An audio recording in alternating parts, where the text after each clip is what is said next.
In this video, I show you how to download Google Maps offline. If you're new to the channel, please go down below and consider subscribing to the channel, and once you've done that, please go down below and consider leaving a like as well.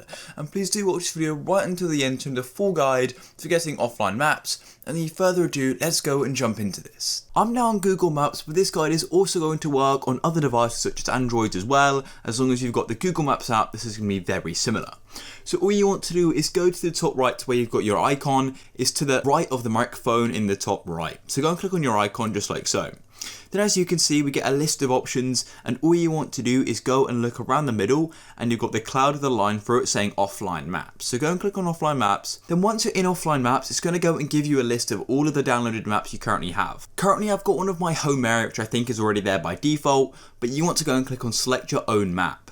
There we go. Then it's going to go and give you this square. You may need to zoom in a bit, and you want to go and select the area you'd like to go and save. So you can zoom in as much as you like into Regina, for example, just like so, and then you could go and click download, or you can go and zoom out. And as you can see, the further you do zoom out, it's going to go and tell you the space of your map, which is going to be taking up on your phone.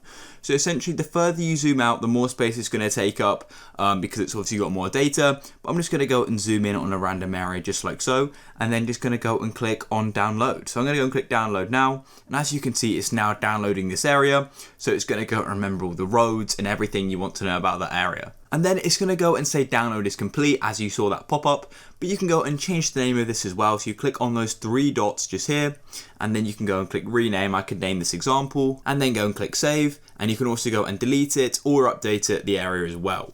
Also, you can go and click on the settings cog in the top right, just like this, and there are a few settings you can go and choose as well, for example, like the auto downloading and stuff like that. And you can also go and select other maps you'd like to save as well. They'll just go and take up more space on your device. If you found this video useful, please go down below, leave a like, subscribe for more. Peace.